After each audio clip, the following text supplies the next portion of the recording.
50-നുള്ളിൽ പെൺകുട്ടികളുള്ള ഒരു സദസ്സിൽ ഒരു പുരുഷനെയെങ്കിലും ഒരിക്കലെങ്കിലും എന്റേതെന്ന് മനസ്സിൽ വിചാരിക്കാത്ത ആരെങ്കിലും ഇതിലുണ്ടോ എന്ന ചോദ്യത്തിന് ഒരു 8-9 കുട്ടികളല്ലാത്ത മുഴുവൻ കുട്ടികളും പ്രണയത്തിന്റെ സാമൂഹ്യ മാധ്യമങ്ങളും പുതുതലമുറയും മുന്നോട്ട് വെക്കുന്ന ഫേക്കായ പ്രണയത്തിന്റെ അനുഭവങ്ങളിലൂടെ കടന്നുപോയവരാണ് എന്ന് സമ്മതിക്കേണ്ടായി. അടുത്ത ചോദ്യം, 22-23 വയസ്സായ മഹാഭൂരിപക്ഷം വരുന്ന കുട്ടികളോട് വിവാഹത്തെക്കുറിച്ച് ചിന്തിച്ചിട്ടുണ്ടോ എന്ന ചോദ്യത്തിന് വിവാഹത്തെക്കുറിച്ച് ചിന്തിച്ചിട്ടില്ല എന്ന് മാത്രമല്ല, വിവാഹം കഴിക്കുന്നില്ല എന്നാണ് അവരുടെ മഹാഭൂരിപക്ഷത്തിന്റെയും പ്രതികരണം. പുതിയ തലമുറയിൽ പ്രത്യേകിച്ച് പെൺകുട്ടികൾക്കിടയിൽ വിവാഹം വേണ്ട എന്നൊരു നിലപാട് രൂപപ്പെട്ടു വരുന്നത് നമ്മൾ കണ്ടുകൊണ്ടിരിക്കുകയാണ്. ഇസ്ലാമികമായി വിവാഹം എന്നത് പുരുഷനെ സംബന്ധിച്ചിടത്തോളവും സ്ത്രീയെ സംബന്ധിച്ചിടത്തോളവും സാഹചര്യം എത്തിയാൽ അത് ഒരു വാജിബായിട്ടാണ് ഇസ്ലാം പഠിപ്പിക്കുന്നത്. മഹാനായ ഇബ്നു മസ്ഊദ് റളിയല്ലാഹു അൻഹു ഉദ്ധരിക്കുന്ന ഹദീസിൽ കാണാം, ഖാല ലനാ റസൂലുള്ളാഹി സ്വല്ലല്ലാഹു അലൈഹി വസല്ലം, അല്ലാഹുവിന്റെ പ്രവാചകൻ ഞങ്ങളോട് പറഞ്ഞു, യാ മഅശറ ശബാബ്, ഓ യുവാക്കളെ, മനിസ്തതാഅ മിൻകുമുൽ ബാഅത ഫല്യതസവ്വജ്, നിങ്ങൾക്ക് ബാഅത്ത് എത്തിക്കഴിഞ്ഞാൽ നിങ്ങൾ വിവാഹം കഴിക്കണം. 2 വ്യാഖ്യാനങ്ങളാണ് ബാഅത്തിന് പണ്ഡിതന്മാർ കൊടുത്തത്. ഒന്ന്, ലൈംഗികമായ ആഗ്രഹങ്ങളും അഭിനിവേശങ്ങളും താല്പര്യങ്ങളും അത് വഴിതെറ്റി സഞ്ചരിക്കാനുള്ള സാഹചര്യങ്ങളും എത്തിക്കഴിഞ്ഞാൽ അത് ഏറ്റവും ശരിയായ രീതിയിൽ നിർവഹിക്കാനുള്ള വഴി നിങ്ങൾ നോക്കണം, അഥവാ വിവാഹം കഴിക്കണം. മറ്റൊന്ന്, ആവശ്യമായ സംരക്ഷണവും ചുമതലകളും നിർവഹിക്കാവുന്ന ഒരു സാഹചര്യം എത്തുമ്പോൾ നിങ്ങൾ വിവാഹം കഴിക്കണം എന്നിങ്ങനെ 2 വ്യാഖ്യാനങ്ങൾ പണ്ഡിതന്മാര് കൊടുത്തത് നമുക്ക് കാണാൻ കഴിയും. ആണിനോടും പെണ്ണിനോടുമുള്ള പൊതുവായ നിർദ്ദേശത്തിൽ പ്രവാചകൻ അതിന്റെ കാരണമായി പറഞ്ഞത് ഫഇന്നഹു അഗദ്ദു ലിൽ ബസർ, നിങ്ങളുടെ കണ്ണുകളെ തിന്മയിൽ നിന്ന് അടക്കി നിർത്താൻ അത് നിങ്ങൾക്ക് ഉപകരിക്കും. വഹ്സനു ലിൽ ഫർജ്, നിങ്ങളുടെ ലൈംഗിക അവയവത്തെ ഏറ്റവും സുരക്ഷിതമായി നിർത്താനും അത് നിങ്ങൾക്ക് ഉപകാരപ്പെടും. ഇനി ഒരു വ്യക്തിയെ സംബന്ധിച്ചിടത്തോളം അയാൾക്ക്, ആണാകട്ടെ പെണ്ണാകട്ടെ, അവർക്ക് അവരുടെ സ്വകാര്യതയിൽ ലൈംഗികമായ ആവശ്യങ്ങളും അവരുടെ ജീവിതത്തിന്റെ അത്തരം മേഖലകളിൽ താല്പര്യങ്ങളും ഒക്കെ ഉണ്ടെങ്കിലും വിവിധങ്ങളായ കാരണങ്ങളാൽ വിവാഹത്തിലേക്ക് പ്രവേശിക്കാൻ കഴിയില്ലെങ്കിൽ അള്ളാഹുവിന്റെ റസൂൽ സ്വല്ലല്ലാഹു അലൈഹി വസല്ലം തങ്ങൾ അതിന്റെ അനുബന്ധം പറഞ്ഞു, വമൻ ലം യസ്തതി', അങ്ങനെ കഴിയാത്തൊരു സാഹചര്യം ഉണ്ടെങ്കിൽ അവൻ നോമ്പനുഷ്ഠിക്കട്ടെ, അവൻ നോമ്പിലൂടെ അവന്റെ മനോനിലയെയും മാനസികാവസ്ഥയെയും പരിപാലിക്കട്ടെ എന്നാണ്. അപ്പോ പ്രവാചകന്റെ സ്വഹാബത്തിന് പ്രവാചകന്റെ മിമ്പറിലും പ്രവാചകന്റെ ക്ലാസുകളിലും പഠിപ്പിച്ച ഒരു വിഷയം എന്ന നിലക്കാണ് നമ്മൾ ഈ വിഷയം എടുക്കുന്നത്. പലപ്പോഴും ഇതൊരു വിഷയമായി പെൺകുട്ടികൾ ഇങ്ങനെ പൊതുവായി തീരുമാനമെടുക്കുന്നു, ആൺകുട്ടികളുടെ വിവാഹ കാര്യത്തിൽ രക്ഷിതാക്കൾക്ക് അത്ര തന്നെ ശ്രദ്ധയും ആവേശമൊന്നും പൊതുവെ ഉണ്ടാകാറില്ല, ആശങ്കകളും പൊതുവെ ഉണ്ടാകാറില്ല. ഒരു പ്രായം കഴിയുമ്പോൾ ആശങ്ക ഉണ്ടാകും. എന്നാൽ പുരുഷനെ സംബന്ധിച്ചിടത്തോളം കൂടുതൽ അബദ്ധങ്ങളിലും വീഴ്ചകളിലും ഒക്കെ എത്തിപ്പെടാനുള്ള സാഹചര്യങ്ങൾ കൂടുതലുമാണ്. അതുകൊണ്ട് സാന്ദർഭികമായി ഞാൻ ഓർമ്മിപ്പിക്കുന്നു, വിവാഹം ഓരോ വ്യക്തിയും കഴിക്കലല്ല, വിവാഹം കഴിപ്പിക്കലാണ്. വാൻകിഹുൽ അയാമ മിൻകും വസ്സാലിഹീന മിൻ ഇബാദിക്കും വഇമാഇക്കും ഇയകൂനു ഫുഖറാഅ യുഗ്നിഹിമുല്ലാഹു മിൻ ഫദ്ലി. വിശുദ്ധ ഖുർആന്റെ പ്രയോഗമാണ്. എന്താ? നിങ്ങളുടെ കൂട്ടത്തിലെ അടിമകളെയും അതേപോലെ തന്നെ നിങ്ങളുടെ കൂട്ടത്തിലെ സ്വതന്ത്രന്മാരെയും നിങ്ങൾ വിവാഹം കഴിപ്പിക്കുക. നമ്മുടെ നാട്ടിൽ അടിമത്ത സമ്പ്രദായം നിലനിൽക്കുന്നില്ല. അപ്പോ നാട്ടിൽ വിവാഹപ്രായം എത്തിയ വ്യക്തികളെ, ആണിനെയും പെണ്ണിനെയും വിവാഹം കഴിപ്പിക്കുക എന്നതൊരു സാമൂഹിക ബാധ്യതയാണ്. എനിക്കൊരു കുട്ടിയുണ്ട്, എന്റെ കുട്ടിന്റെ കാര്യം ഞാൻ നോക്കുക എന്നുള്ളത് മാത്രമല്ല, നാട്ടിൽ കാര്യങ്ങൾക്ക് നേതൃത്വം നൽകുന്നവരും സാമൂഹിക വിഷയങ്ങളിൽ ഇടപെടുന്നവരും ഒക്കെ ഏറ്റവും മുഖ്യമായ ഒരു സാമൂഹിക വിഷയമായി എടുത്ത് കൈകാര്യം ചെയ്യേണ്ടതാണിത്. അത് ഏതെങ്കിലും ഒരു മാട്രിമോണിയോ അല്ലെങ്കിൽ ഏതെങ്കിലും ഒരു ബ്രോക്കറോ കൈകാര്യം ചെയ്യേണ്ട ഒരു വിഷയമല്ല. ബന്ധങ്ങൾ ചേർത്തു കൊടുക്കാനും ബന്ധങ്ങൾ നിർമ്മിച്ചെടുക്കാനും ഒക്കെ ആവശ്യമായ ഇടപെടലുകൾ നടത്തുക എന്നുള്ളതാണ്. എന്നാൽ സാമൂഹികമായിട്ട് ചില നാട്ടിലൊക്കെ വിവാഹം മുടക്കുക എന്ന് പറയുന്നത് ഒരു സമ്പ്രദായമായിട്ട് എടുത്ത ആൾക്കാരൊക്കെ ഉണ്ടായാലുണ്ട്, അല്ലെ? വിവാഹം മുടക്കുക, കടകളിലും കച്ചവട സ്ഥാപനങ്ങളിലും അവിടെ ഇവിടെ ഇരുന്നിട്ട് വിവാഹം അന്വേഷിച്ചു വരുന്ന ചെറുപ്പക്കാരെ കുറിച്ച് ഒരു അന്വേഷണം വരുമ്പോൾ ആ അന്വേഷണത്തിൽ സത്യസന്ധമായ ഉത്തരാണ് കൊടുക്കേണ്ടത് എന്നുള്ള കാര്യത്തിൽ യാതൊരു സംശയവുമില്ല. പക്ഷെ നാട്ടിൽ മുടക്കാനിരിക്കുന്നവർ മുടക്കുന്ന എല്ലാ കല്യാണങ്ങളും അങ്ങനെ മുടങ്ങേണ്ടതാണോ എന്ന് ചോദിച്ചു കഴിഞ്ഞാൽ അവിടെയാണ് പ്രശ്നം വരുന്നത്. ഏറ്റവും സത്യസന്ധമായ ഉത്തരം, അന്വേഷണം നടത്തുന്ന വ്യക്തി അന്വേഷിക്കുന്നു എന്നത് അയാൾക്ക് ഒരു സുന്നത്തായ കാര്യമായിരിക്കും. എന്നാൽ അതിന് ശരിയായ മറുപടി കൊടുക്കുക എന്നുള്ളത് നമ്മുടെ ഫറലായ ഉത്തരവാദിത്വമാണ്. ഞാനിവിടെ പറയാൻ ശ്രമിക്കുന്ന കാര്യം ഇത്രയേ ഉള്ളൂ. വിവാഹം എന്നത് ഇസ്ലാം നിശ്ചയിച്ചിട്ടുള്ളത് ഏറ്റവും കൃത്യമായ രീതിയിൽ ഒരു മുസ്ലിം നിർവഹിക്കേണ്ട ബാധ്യതയായിട്ടാണ്. ഒരു മുസ്ലിം നിർവഹിക്കേണ്ട ബാധ്യതയായിട്ടാണ്. ഷെയ്ഖുൽ ഇസ്ലാം ഇബ്നു തൈമിയ്യ റഹിമഹുല്ലാഹ് വിവാഹം കഴിച്ചിട്ടില്ല. അദ്ദേഹത്തോട് പിന്നീട് പിൽക്കാലത്ത് എന്തേ വിവാഹം കഴിക്കാത്തു എന്ന് ചോദിച്ചപ്പോൾ അദ്ദേഹത്തിന് കൊടുത്തുത്തരം, ഞാൻ വിവാഹം കഴിക്കാൻ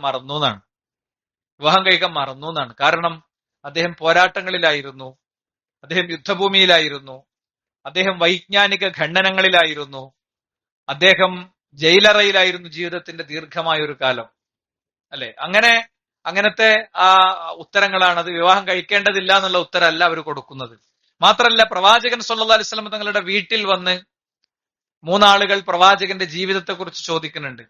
അപ്പൊ അങ്ങനെ അവർ മൂന്നാളും 3 തീരുമാനം എടുക്കുന്നുണ്ട്. ഞാൻ രാത്രിയും പകലും നോമ്പെടുക്കും, ഞാൻ രാത്രി മുഴുവൻ നിന്ന് നിസ്കരിക്കും. വേറൊരാള് നിസാ ഫല അതസവ്വജ് അബദ, ഞാൻ ഒരിക്കലും കല്യാണം കഴിക്കൂല, ഞാൻ അവിവാഹിതനായി എന്റെ ജീവിതത്തിൽ ഉടനീളം ആരാധനകളും അനുഷ്ഠാനങ്ങളും പോരാട്ടങ്ങളുമായി ജിഹാദൊക്കെ ആയിട്ട് ഞാൻ അങ്ങനെ നടക്കും എന്ന് തീരുമാനിച്ച വ്യക്തിയോട് പ്രവാചകൻ പറയുന്നത് ഇങ്ങനെയാണ്: അൻതുമുല്ലദീന ഖുൽതും കദാ വകദാ. മൂന്നാളെയും വിളിപ്പിച്ചു. പ്രവാചകൻ ഇല്ലാത്ത സമയത്താണ് വീട്ടിൽ വന്നത്. ആയിഷ ബീവിയോടാണ് ചോദിച്ചത്. അവരാണ് പ്രവാചകന്റെ രാവും പകലും പറഞ്ഞു കൊടുത്തത്. അപ്പൊ അവർക്ക് കുറച്ചും കൂടി പ്രവാചകൻ ചെയ്യുന്നതിലേറെ കുറച്ചും കൂടി ചെയ്യണമെന്ന് അവർക്ക് തോന്നി. ഇതൊന്നും പോരാ, ഒന്നും കൂടി ഉഷാറാക്കണം എന്ന് അവർക്ക് തോന്നി. അപ്പോഴാണ് പ്രവാചകൻ അവരെ വിളിച്ച് മറുപടി കൊടുക്കുന്നത്: അൻതുമുല്ലദീന ഖുൽതും കദാ വകദാ, ഇങ്ങനെയൊക്കെ നിങ്ങളാണോ പറഞ്ഞത്? അമാ വല്ലാഹി, എന്നാൽ അള്ളാഹുവാണ് സത്യം, ഇന്നി ലഅഖ്ശാകും ലില്ലാഹി വഅത്ഖാകും ലഹു, നിങ്ങളിൽ ഏറ്റവും അള്ളാഹുവിനെ ഭയപ്പെടുന്ന വ്യക്തിയും ഏറ്റവും സൂക്ഷ്മത പാലിക്കുന്ന വ്യക്തിയും ഞാനാണെങ്കിലോ ഉസല്ലി വഅർഖുദ്, ഞാൻ രാത്രി നിസ്കരിക്കലുണ്ട്, എന്നാൽ രാത്രിയുടെ ഒരു ഭാഗത്ത് ഞാൻ ഉറങ്ങലുണ്ട്. വാസൂമു വഉഫ്തിർ, ഞാൻ സുന്നത്ത് നോമ്പുകൾ എടുക്കലുണ്ട്, എനിക്ക് സുന്നത്ത് നോമ്പ് എടുക്കാത്ത ദിവസങ്ങളും ഉണ്ടാകാറുണ്ട്. വാതസവ്വജുൻ നിസാ, ഞാൻ സ്ത്രീകളെ വിവാഹം കഴിച്ചിട്ടുണ്ട്. ഫമൻ റഗിബ അൻ സുന്നതി ഫലൈസ മിന്നി, അപ്പോ എന്റെ മാർഗത്തിന് വിരുദ്ധമായി എനിക്ക് വിവാഹം വേണ്ട എന്നൊരാൾ നിശ്ചയിക്കുന്നത് അത് എന്റെ മാർഗത്തോട് ചേർന്നതല്ല, അവർ എന്റെ മാർഗത്തിൽപ്പെട്ടവരല്ല എന്നാണ്. അപ്പൊ അതുകൊണ്ട് തന്നെ ഇസ്ലാം വളരെ കൃത്യമായി ഇത്തരം കാര്യങ്ങളെ കാണുകയും വിലയിരുത്തുകയും ചെയ്തിട്ടുണ്ട്. മാത്രല്ല, ഒരു വ്യക്തി വിവാഹം കഴിക്കുന്നത് അയാളുടെ ലൈംഗികതയ്ക്ക് വേണ്ടി മാത്രമല്ല. മഹാനായ അനസ് റളിയല്ലാഹു അൻഹു ഉദ്ധരിക്കുന്ന ഹദീസിൽ കാണാം: ഇദാ തസവ്വജൽ അബ്ദു ഫഖദ് ഇസ്തക്മല നിസ്ഫ ദീനിഹി, ഒരു വ്യക്തി വിവാഹം കഴിച്ചാൽ അയാളുടെ ദീനിന്റെ പകുതി പൂർത്തിയാക്കി. ഫല്യത്തഖില്ലാഹ ഫിന്നിസ്ഫിൽ ബാഖി, ഇനി ഒരു പകുതി ഉണ്ട്, ആ പകുതിയിൽ അള്ളാഹുവിനെ സൂക്ഷിച്ചവൻ ജീവിക്കട്ടെ, അവന് സ്വർഗം കിട്ടും എന്നാണ്. മൻ റസഖഹുല്ലാഹു ഇംറഅതൻ സ്വാലിഹ, ഒരു വ്യക്തിക്ക് അള്ളാഹു സ്വാലിഹത്തായ ഒരു പെണ്ണിനെ കൊടുത്താൽ ഫഖദ് ആനഹു അലാ ശത്റ ദീനിഹി, ആ വ്യക്തിയുടെ ദീനിന്റെ പകുതി കാര്യത്തിൽ അള്ളാഹുവിനെ സഹായിച്ചു കഴിഞ്ഞു. സ്വാലിഹത്തായ ഒരു പെണ്ണിനെ കിട്ടിയാൽ, തിരിച്ച് സ്വാലിഹായ ഒരു ആണിനെ കിട്ടിയാലും അങ്ങനെ തന്നെയാണ്. പകുതി കാര്യം പൂർത്തിയായി, ദീനിന്റെ പകുതി കാര്യം പൂർത്തിയായി. ഫല്ലത്തഖില്ലാഹ ഫി ശത്റിൽ ബാഖി, ബാക്കിയുള്ള ഒരു പകുതി ഉണ്ട്, അതിൽ അള്ളാഹുവിനെ സൂക്ഷിക്കട്ടെ എന്നാണ്. അപ്പൊ ഞാന് ആമുഖമായി ഇവിടെ പറയാൻ ശ്രമിച്ച കാര്യം ഇതാണ്: ഒരു വ്യക്തിയെ സംബന്ധിച്ചിടത്തോളം വിവാഹം കഴിക്കുക എന്നുള്ളത് അയാളുടെ ചോയ്സ് അല്ല, ഒരിക്കലും അത് അയാളുടെ ചോയ്സ് അല്ല. ഏത് പെണ്ണിനെ കിട്ടുക എന്നുള്ള അയാളുടെ ചോയ്സാണ്. പക്ഷെ വിവാഹം കഴിക്കുക എന്ന് പറയുന്നത് അവസ്ഥ എത്തിയ ഒരു വ്യക്തിയെ സംബന്ധിച്ചിടത്തോളം അയാളുടെ മതപരമായ ബാധ്യതയാണ്, ആണാണെങ്കിലും പെണ്ണാണെങ്കിലും. ഇസ്ലാം അതിന് സമയം നിശ്ചയിച്ചിട്ടുണ്ടോ, പ്രായം നിശ്ചയിച്ചിട്ടുണ്ടോ? ഇസ്ലാം ഒരു വ്യക്തിക്ക് ചിലപ്പോ 25 വയസ്സായാലും കെട്ടിക്കാൻ പറ്റൂല, അല്ലെ? പ്രവാചകൻ വിവാഹം കഴിച്ചതും ഇസ്ലാമിലെ വിവാഹപ്രായമൊക്കെ വലിയ ആയുധമാക്കി നടക്കുന്ന ആളുകളെ നമുക്ക് കാണാം. ഇസ്ലാം എന്തുകൊണ്ട് എത്രാമത്തെ വയസ്സിൽ കല്യാണം കഴിക്കണം എന്ന് പറയാതിരുന്നത്? ഇസ്ലാം സർവ്വലൗകികവും സാർവകാലികവുമായ ഒരു മതമാണ്. ഏത് കാലത്തേക്കും ഏത് ലോകത്തേക്കും ഏത് അന്തരീക്ഷത്തിലേക്കും ഏത് ചുറ്റുപാടിലേക്കും 100% സ്യൂട്ടബിൾ ആണ് ഇസ്ലാമിന്റെ എല്ലാ നിയമവും. ഏതെങ്കിലും ഒരു നിയമം സ്യൂട്ടബിൾ അല്ല എന്ന് പറഞ്ഞാൽ ഒന്നുകിൽ ആ പറയുന്ന വ്യക്തിയുടെ പഠനത്തിന്റെ കുറവാണ്, അല്ലെങ്കിൽ സാഹചര്യവും സന്ദർഭവും അവരങ്ങനെ ബോധ്യപ്പെടുത്തിയിട്ടില്ല. അല്ലെ, ഈ കഴിഞ്ഞ ദിവസങ്ങളിൽ 2 പ്രധാനപ്പെട്ട ഫിലിം സ്റ്റാറുകളുടെ ഹീറോയിനുകളുടെ പ്രസ്താവന വന്നു. ഒന്നെന്താ, ആണും പെണ്ണും പിന്നെ ആണുങ്ങൾ മാത്രമുള്ള ഒരു സ്ഥലത്ത് ഒരു സിനിമ കാര്യത്തിനും ഒരു പെണ്ണിനെയും വിളിപ്പിക്കാൻ പാടില്ല എന്ന് IPC വേണം, നിയമം വേണം. അങ്ങനെ വിളിപ്പിച്ചാൽ മതി, വെറുതെ ഇവിടെ നിന്ന് വരണം എന്ന് പറഞ്ഞ് വിളിപ്പിച്ചാൽ മതി, അത് കുറ്റാക്കണ നിയമം വരണം എന്നാണ് ഇതേ ഇസ്ലാം പറഞ്ഞിട്ടുള്ളൂ. ഒരു അന്യ പുരുഷനും ഒരു അന്യ സ്ത്രീയും അവർക്കൊരു ഒറ്റപ്പെടൽ വരുന്നൊരു സ്പേസ് ഉണ്ടാകാൻ പാടില്ല. അത് ഇസ്ലാം പറഞ്ഞ നിയമമാണ്. ഈ അടുത്ത ദിവസം വേറൊരു ഹീറോയിന്റെ പ്രസ്താവന വന്നു. സ്ത്രീയാണ് സിനിമയിൽ കാര്യമായി ഉപയോഗിക്കുന്നത്, അത് പൈസ ഉണ്ടാക്കാനാണ്. സ്ത്രീ വിൽപ്പന ചരക്കാക്കപ്പെടുന്നു, അതിനാണ് ഹിജാബ് വലിച്ചു കയറാൻ ശ്രമിക്കുന്നത് എന്ന് ഇസ്ലാം കൃത്യമായി, ഇസ്ലാമിക സമൂഹം കൃത്യമായി പറഞ്ഞുകൊണ്ടേയിരിക്കുന്നതാണ്. അപ്പൊ ഞാൻ പറയാൻ ശ്രമിക്കുന്നത്, നമ്മളെ സംബന്ധിച്ചിടത്തോളം വിവാഹം എന്നത് ഒരു പുരുഷനെ സംബന്ധിച്ചാണെങ്കിലും സ്ത്രീയെ സംബന്ധിച്ചാണെങ്കിലും, ഒരു സ്ത്രീക്ക് എപ്പോഴാ വിവാഹപ്രായം എത്തുക? പ്രവാചകൻ അതിന്റെ സൂചന തന്നിട്ടുണ്ട്. ഒരു സ്ത്രീ അവളുടെ ഭർത്താവിന്റെ വീട്ടിലെ സംരക്ഷണോത്തരവാദിത്തങ്ങൾ ഏറ്റെടുക്കേണ്ട ആളാണ്. ഒരു സ്ത്രീ അവളുടെ ഭർത്താവിന്റെ ചുമതലകൾ ഏറ്റെടുക്കേണ്ട ആളാണ്. റാഇയത്തുൻ ഫീ ബൈത്തി സൗജിഹാ, ഭർത്താവിന്റെ വീട്ടിലെ സംരക്ഷണോത്തരവാദിത്തം ഏറ്റെടുക്കേണ്ട ആളാണ്. അത് ചിലപ്പോ 22 വയസ്സായിട്ടുണ്ടാവില്ല. നിങ്ങൾ പിടിച്ചു കെട്ടിക്കരുത്. ആ കുട്ടിക്ക് ചിലപ്പോ അത് 18 വയസ്സാകുമ്പോ ആയിട്ടുണ്ടാകും. 18-ൽ താഴെ പോരാൻ നമ്മുടെ നിയമങ്ങൾ അനുവദിക്കുന്നില്ല. അതുകൊണ്ട് ആ 18-ന്റെ താഴേക്ക് നമ്മൾ പോരുന്നില്ല. വളരെ കൃത്യമാണ് കാര്യം. എന്നാൽ വിവാഹപ്രായം എത്തിയിട്ടും കാര്യങ്ങളിലേക്കൊക്കെ ആയിട്ടും പലപ്പോഴും സ്വകാര്യമായ ചാറ്റുകളിലേക്കൊക്കെ പോയിട്ടും ഒരു പുരുഷനെ ആഗ്രഹിക്കുന്ന ഘട്ടം എത്തിയിട്ടും കുട്ടികൾ കല്യാണം കഴിക്കാത്തതിന് കുറെ കാരണങ്ങളുണ്ട്. അതൊന്ന്, കാരണങ്ങൾ മാത്രം ഞാനൊന്ന് ബ്രീഫ് ചെയ്തു പോവുകയാണ്. ഒന്ന്, വാപ്പാന്റെയും ഉമ്മാന്റെയും ദാമ്പത്യം കണ്ടിട്ട് കുട്ടി മനസ്സിലാക്കിയിട്ടുണ്ടാകും കല്യാണം കഴിച്ച എങ്ങനെയൊക്കെ ആയിരിക്കും. കഴിഞ്ഞ ദിവസം നമ്മുടെ ഒരു സുഹൃത്തിന്റെ, ഒരു പ്രഭാഷകന്റെ ഒരു അനുഭവം അദ്ദേഹം പങ്കുവെച്ചത് ഒരാൾ ശ്രദ്ധപ്പെടുത്തുകയുണ്ടായി. വിവാഹം കഴിഞ്ഞ് ഭാര്യയും ഭർത്താവും ആദ്യത്തെ പർച്ചേസിന് പോയപ്പോ ഭർത്താവ് ഇങ്ങനെ ബില്ല് കാണിച്ചെടുത്തു. എത്ര റുപ്യക്കാണ് നമ്മൾ വാങ്ങിയത് എന്ന് ബില്ല് കാണിച്ചെടുത്തു. അയാൾക്ക് ചിലപ്പോ ആരെങ്കിലും പറഞ്ഞു കൊടുത്തിട്ടുണ്ടാകും ഭാര്യയെ എന്ത് ചെയ്യണം, വരവും ചെലവൊക്കെ ബോധ്യപ്പെടുത്തണം എന്ന് പറഞ്ഞു കൊടുത്തിട്ടുണ്ടാവും ആരെങ്കിലും ഒരാൾ.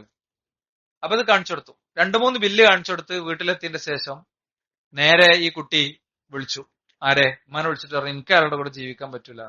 അപ്പൊ എന്താ, ഇവള് ചെറിയ പ്രായം മുതൽ നീണ്ട വർഷങ്ങൾ കേട്ടുകൊണ്ടിരിക്കുന്ന കാര്യമാണ് വാപ്പമ്മാനോട് ഇങ്ങനെ കണക്ക് പറയണത്. അത് 100 റുപ്യക്ക് വാങ്ങി, 100 റുപ്യക്ക് വാങ്ങി, അവിടെ ചെലവാണ്, ഇവിടെ ചെലവാണ്. അപ്പൊ ഈ കുട്ടി വിചാരിച്ചു എന്താ പറയാ, എന്തായാലും ഉമ്മ ഇടങ്ങാറായി, എനിക്ക് ഇടങ്ങാറാകാൻ വയ്യ. എനിക്ക് ഇടങ്ങാറാകാൻ വയ്യ. ഈ കുട്ടി ഇത് ചെയ്യേണ്ടത് അതല്ല. ഈ കുട്ടി അവരുടെ ജീവിതത്തിലെ ഇത്തരം ഒരു പ്രശ്നം റിലേറ്റ് ചെയ്ത് ബന്ധപ്പെടുത്തി ചിന്തിക്കല്ല വേണ്ടത്. പിന്നെ അയാളോട് തന്നെ തുറന്ന് സംസാരിക്കാം. ഇത് നിങ്ങളുടെ ഒരു കാഴ്ചപ്പാട് എങ്ങനെയാണോ, എന്റെ വീട്ടിലൊരു അനുഭവം എങ്ങനെയാണ്, അപ്പൊ എനിക്ക് ഭയങ്കര പേടിയുണ്ട്. അതോടുകൂടെ ഇനി അയാൾക്ക് അങ്ങനെ ഒരു ലൈൻ ഉണ്ടെങ്കിൽ അത് അതോടുകൂടെ അവസാനിക്കും. അതിന് വിവാഹം വേണ്ടാന്ന് തീരുമാനിക്കലല്ല. നമ്മളെ വാപ്പി ഉമ്മയാണ് കുടുംബജീവിതത്തിലെ 2 ആളുകളെന്ന് വിചാരിക്കലല്ല, അല്ലെ? അതല്ല എന്റെ വഴി. ഇനി രണ്ടാമത്തെ ഒരു കാര്യം നമുക്ക് പറയാൻ പറ്റും, എന്താ വെച്ചാൽ കൂട്ടുകാരികൾക്കിടയിൽ ഒരു പ്രത്യേക പ്രായത്തുമ്പോ ആണാണെങ്കിലും പെണ്ണാണെങ്കിലും ഒക്കെ അവരുടെ ഹോർമോണിക് സിറ്റുവേഷൻ അവരെ കൊണ്ട് അവരുടെ സംസാരത്തിലും വർത്താനത്തിലും ട്രോളിലും തമാശയിലും ഒക്കെ കല്യാണം കാര്യമൊക്കെ കൊണ്ടുവരും. സ്വാഭാവികമായിട്ടും കൂട്ടുകാർക്കിടയിൽ നിന്ന് കേട്ട കഥകൾ നമ്മുടെ കുട്ടികളെ വിവാഹ കാര്യത്തിൽ ഭയപ്പെടുത്തുന്നുണ്ട്. അല്ലെങ്കിൽ ഇത്താത്താന്റെ അളിയാക്കാന്റെ അനുഭവം നമ്മുടെ കുട്ടികളുടെ കാര്യത്തിൽ ഭയപ്പെടുത്തുന്നുണ്ട്. ചെറിയ പ്രായത്തില് കല്യാണം കഴിപ്പിച്ചു വിട്ട് ഇത്താത്താന്റെ ഹസ്ബൻഡ് ആക്സിഡന്റിൽ മരിച്ച് പിന്നെ ഇത്താത്ത ഒറ്റയ്ക്ക് ജീവിക്കേണ്ടുന്ന കഥ അതായിരിക്കും ഈ കുട്ടിയെ സംബന്ധിച്ചിടത്തോളം ഉള്ളത്. എന്നാല് നമ്മൾ കുട്ടികൾ മനസ്സിലാക്കേണ്ട ഒരു കാര്യം എന്താണ്? പിന്നെ വമാമിൻ മുസീബത്തിൻ ഫിൽ അർളി വലാ ഫി അൻഫുസികും ഇല്ലാ ഫി കിതാബിൻ മിൻ ഖബ്ലി അൻ നബ്റഅഹ ഇന്ന ദാലിക അലല്ലാഹി യസീർ. ഓരോ ആളുകളുടെയും കാര്യത്തിലുള്ള പടച്ചോൻ വേറെ വേറെ തന്നെ എഴുതി വെച്ചതാണ്. ഭൂമിയിൽ സംഭവിക്കുന്ന ഓരോ കാര്യങ്ങളും അല്ലെ, മലേഷ്യൻ ഫ്ലൈറ്റ് ആകാശത്തേക്ക് പൊങ്ങണമെന്നും എന്നിട്ടത് റഡാർ സിഗ്നലുകളിൽ നിന്ന് അപ്രത്യക്ഷമാകണമെന്നും പിന്നീട് ഒരിക്കലും അത് കണ്ടെത്തപ്പെടുകയില്ലെന്നും അതിലെ 246 യാത്രക്കാർ അവര് കോലാലംപൂരിലെ ഇന്റർനാഷണൽ എയർപോർട്ടിൽ നിന്ന് പറന്നുയർന്നിട്ട് ഇനി ഒരിക്കലും അവരുടെ കുടുംബ വീടുകളിലേക്ക് ചെല്ലില്ല എന്നും പടച്ചോൻ പണ്ട് എഴുതി വെച്ചതാണ്, റബ്ബ് എഴുതി വെച്ചതാണ്. പിന്നെ വയനാടിലെ മലനിരകളിലൂടെ കുത്തിയൊഴുകുന്ന 25 കിലോമീറ്റർ അപ്പുറത്ത് നിന്നും പ്രത്യക്ഷപ്പെട്ട അതിഭീകരമായ പ്രളയജലം അവിടുത്തെ നൂറുകണക്കിന് മനുഷ്യരുടെ ജീവൻ നക്കിയെടുക്കുമെന്ന് പടച്ചോൻ നേരത്തെ തീരുമാനിച്ചതാണ്. അതുകൊണ്ട് ഇനി മലയടിവാരത്തിൽ എവിടെ ഞങ്ങൾ ജീവിക്കൂലാന്ന് തീരുമാനിച്ചിട്ട് കാര്യമുണ്ടോ? മലന്റെ അടിയിൽ മാത്രമല്ലല്ലോ വെള്ളം, നമ്മളെ കാലിന്റെ തൊട്ടിൽ വെള്ളല്ലേ, അപ്പൊ വരൂലേ? ഇത് മരിക്കാതൊക്കെ വേണോ?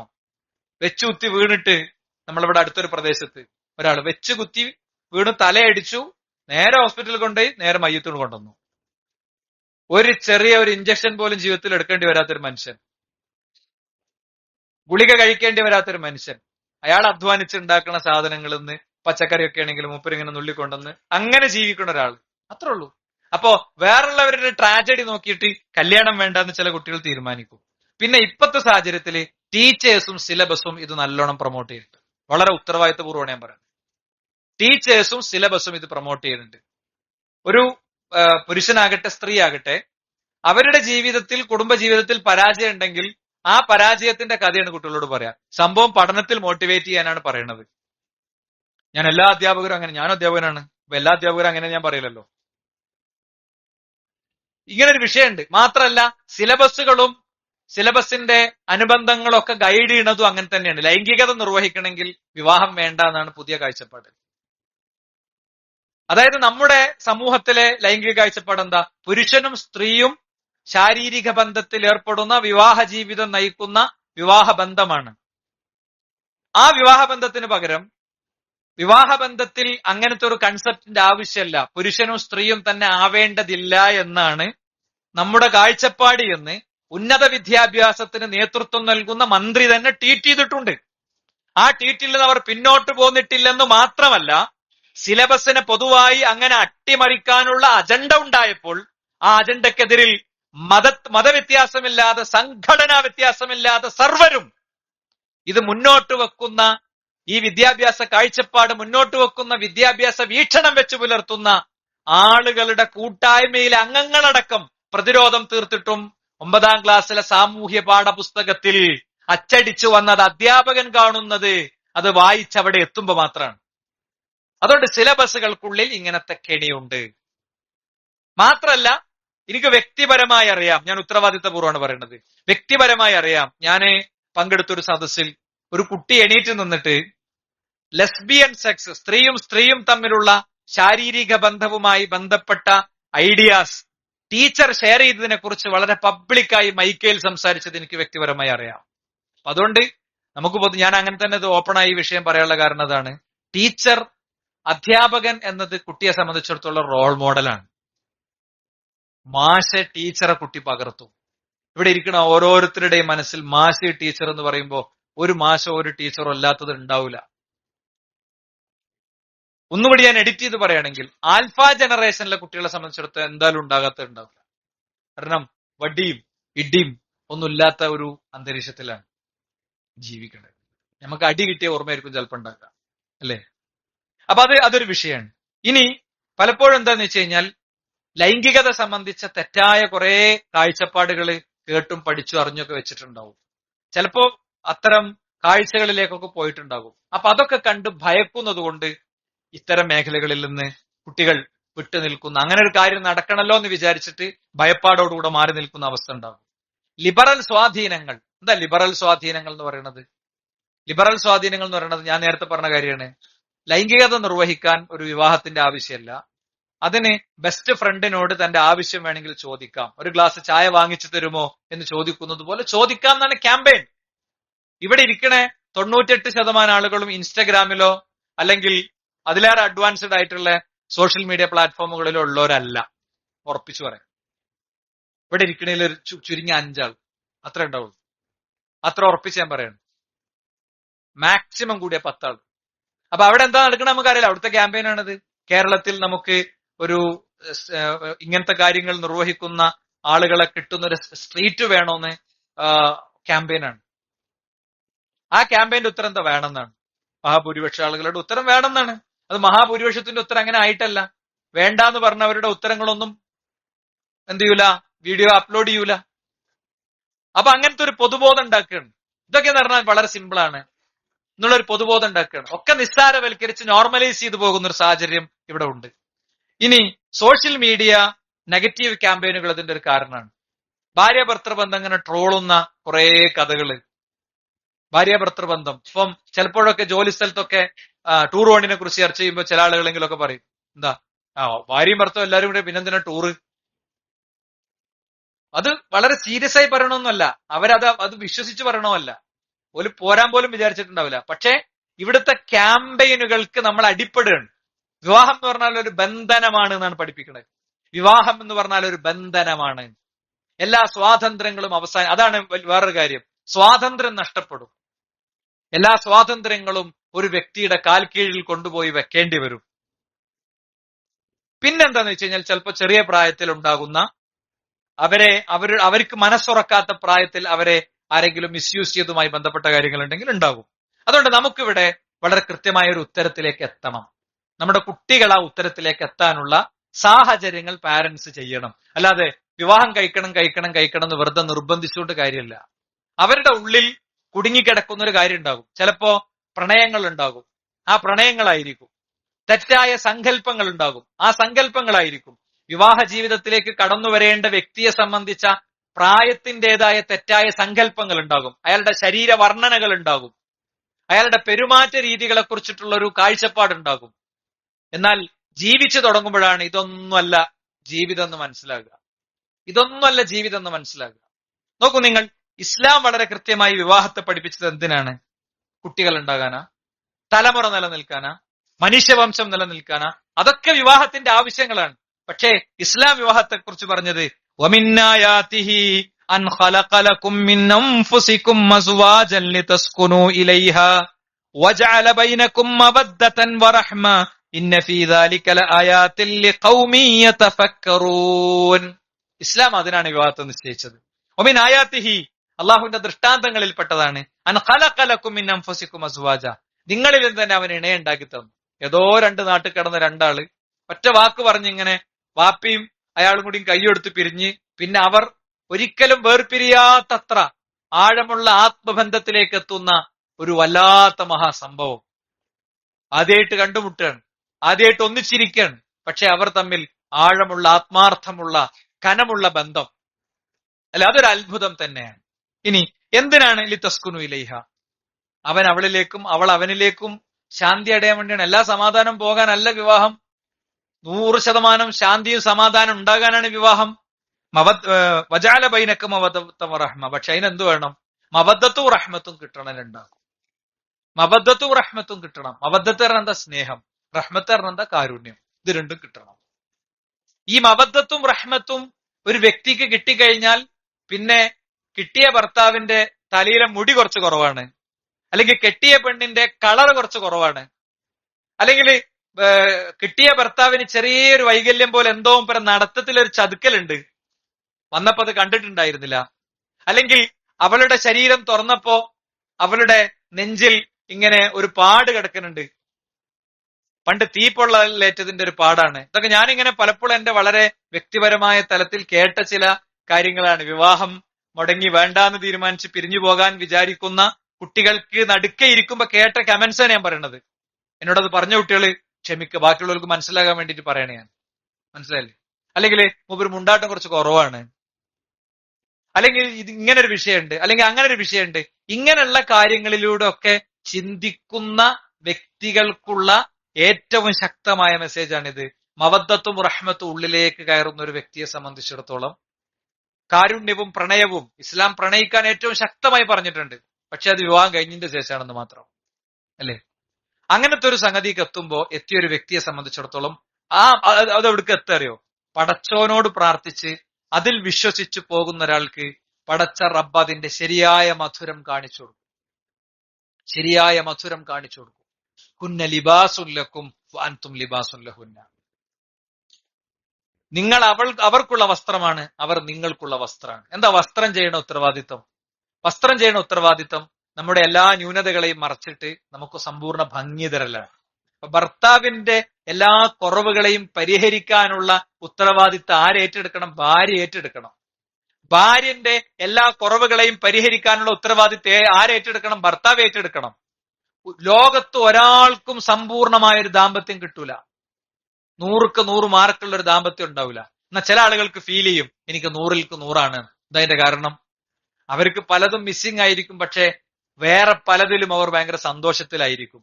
അപ്പോ അവർക്ക് 100% ഫീൽ ചെയ്യണാണ്. അപ്പോ ദുന്യാവിന്റെ കുറവ് കുറെ ഉണ്ടാവും സുഹൃത്തുക്കളെ. ഏത് ദാമ്പത്യത്തിനുണ്ടാകും ദുന്യാവിന്റെ കുറവുകൾ.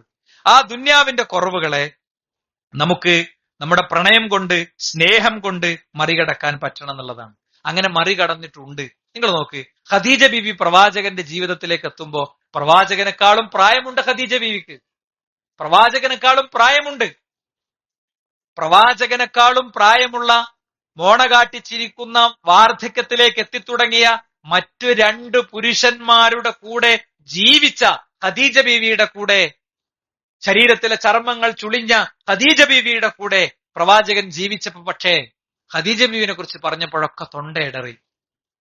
എന്റെ ഖദീജ എന്ന് പ്രവാചകൻ വിശേഷിപ്പിച്ചു, അല്ലെ? ഖദീജ ബീവിന്റെ കൂട്ടുകാരികൾക്ക് പ്രവാചകൻ പലപ്പോഴും ഭക്ഷണം പാകം ചെയ്ത് കൊണ്ടേ കൊടുക്കാറുണ്ടായിരുന്നു.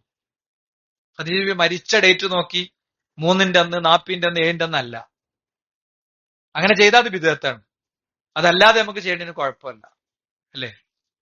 നമ്മളൊരു മൂരിനെ അറുത്തിട്ട് അതിന്റെ ഭക്ഷണം നമ്മളെ വാപ്പാന്റെ കൂട്ടുകാർക്കോ സുഹൃത്തുക്കൾക്കോ അയൽക്കാർക്കോ കൊടുക്കണ എന്താ കുഴപ്പം? അത് വാപ്പാന്റെ പേരിൽ അറക്കണമല്ല, മൂരിനെ അർത്ഥപ്പോ കൊടുക്കണതാണ്. അത് വാപ്പാന്റെ സുഹൃത്തുക്കളെ, വാപ്പാന്റെ സഹോദരങ്ങളെ ഒക്കെ പരിപാലിക്കുന്നത് വാപ്പാക്ക് ഖബറിൽ കൂലി കിട്ടുന്ന കാര്യമാണെന്ന് ഹദീസിൽ പ്രത്യേകം വന്നത് നമുക്ക് കാണാൻ പറ്റും. അപ്പൊ ഞാൻ പറയണത്, ഹഫ്സ ബീവി പറയുന്നുണ്ട്, ആയിഷ ബീവിനെ, ഖദീജ ബീവിനെ കുറിച്ച് പറഞ്ഞപ്പോ അവരുടെ വലുപ്പം ഇങ്ങനെ ചൂണ്ടിയിട്ട് ഒരു വലുപ്പം കുറവായിരുന്നു, കുള്ളത്തിയായിരുന്നു എന്നിങ്ങനെ തോന്നിപ്പിക്കുന്ന പ്രയോഗം നടത്തിയപ്പോ പ്രവാചകൻ ശാസിക്കുന്നുണ്ട്, ശക്തമായ ഭാഷയിൽ സംസാരിക്കുന്നുണ്ട്. അപ്പോ നമുക്ക് ഇതിന്റെ ബാക്കി കാര്യങ്ങൾ അടുത്ത ഖുതുബയിൽ തുടർന്ന് പറയാം. ഞാൻ ഇന്ന് പറഞ്ഞതിന്റെ ചുരുക്കത്രയേ ഉള്ളൂ. പല കാരണങ്ങളാൽ നമ്മുടെ കുട്ടികൾ വിവാഹത്തെക്കുറിച്ച് ഭയക്കുന്ന സാഹചര്യമുണ്ട്. അവരെ ശരിക്കത് പറഞ്ഞു ബോധ്യപ്പെടുത്താൻ പറ്റും. വിവാഹം എന്നതൊരു നിശ്ചിത പ്രായമാകുമ്പോൾ വിവാഹത്തിലേക്ക് പ്രവേശിക്കൽ ആവശ്യമാണ്. അത് പുരുഷനാണെങ്കിലും സ്ത്രീ ആണെങ്കിലും ആവശ്യമാണ്. അത് വിവാഹത്തിന്റെ ലക്ഷ്യം ഒരിക്കലും മക്കൾ ഉണ്ടാകലോ കുട്ടികളില്ലാത്തവരോടെ ജീവിക്കണില്ലേ, ഒന്നല്ല എന്റെ ലക്ഷ്യം. ആസ്വദിക്കലാണ്, ആശ്വസിക്കലാണ്, സമാധാനിക്കലാണ്, സ്വർഗത്തിലേക്കുള്ള വഴിയൊരുക്കലാണ്. 2 ആള് കൂടി സ്വർഗത്തിലേക്കുള്ള വഴിയൊരുക്കലാണ്. അത് കൃത്യമായി നമുക്ക് ബോധ്യപ്പെടുന്ന ഒരു വിഷയമാണ്. ആ നിലയ്ക്ക് കാര്യങ്ങൾ എടുക്കുക. അള്ളാഹു അനുഗ്രഹിക്കുമാറാകട്ടെ.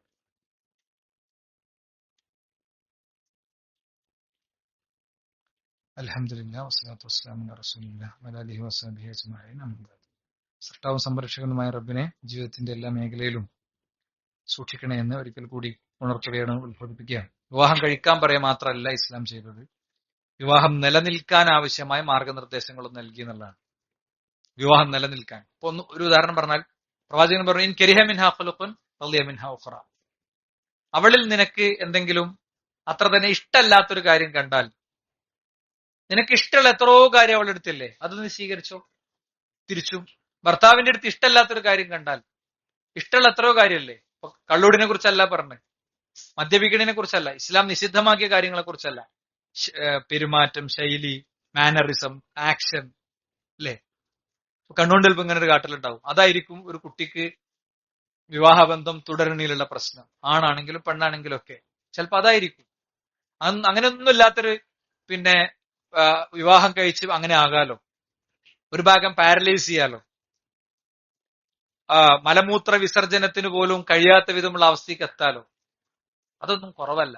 ഹൃദയത്തിന്റെ വിശുദ്ധിയും ഹൃദയത്തിന്റെ നന്മയുമാണ്. അത് ദീനിയായ കാഴ്ചപ്പാടുണ്ടെങ്കിൽ വിവാഹ ജീവിതം ഭയങ്കര മനോഹരായിരിക്കും. അത് മനോഹരമാണെന്ന് തെളിയിക്കുന്ന ധാരാളം അനുഭവങ്ങളും ചരിത്രങ്ങളും നമ്മുടെ മുന്നിലുണ്ട്. കാര്യങ്ങളെ കൂടുതൽ സൂക്ഷ്മമായി വിലയിരുത്തി ശ്രദ്ധാപൂർവം കാര്യങ്ങളെ പഠിച്ച് മുന്നോട്ട് പോകാൻ അള്ളാഹു നമ്മെ അനുഗ്രഹിക്കുമാറാകട്ടെ. അവന്റെ മോമിനുകളിൽ മുഖ്ലിസുകളിൽ മുത്തഖീങ്ങളിൽ അവൻ നമ്മെ ഉൾപ്പെടുത്തുമാറാകട്ടെ. ലാ ഇലാഹ ഇല്ലല്ലാഹ് എന്ന കലിമത്ത് തൗഹീദിനെ സാക്ഷാത്കരിക്കാനുള്ള തൗഫീഖ് അള്ളാഹു നൽകുമാറാകട്ടെ. ജീവിതത്തിന്റെ എല്ലാ മേഖലയിലും റബ്ബിന്റെ ഇഷ്ടങ്ങൾക്കനുസരിച്ച് ജീവിച്ച് പഠിച്ച് കാര്യങ്ങൾ ഹൃദയപൂർവ്വം മനസ്സിലാക്കി മുന്നോട്ട് പോകാൻ അള്ളാഹു നമ്മെ അനുഗ്രഹിക്കുമാറാകട്ടെ. അല്ലാഹുമ്മ ഗ്ഫിർ ലിൽ മുഅ്മിനീന വൽ മുഅ്മിനാത്ത് اللهم أعز الإسلام والمسلمين وأذل الشرك والمشركين ربنا آتنا في الدنيا حسنة وفي الآخرة حسنة ربنا وقنا عذاب النار آمين آمين برحمتك يا أرحم الراحمين والحمد لله رب العالمين.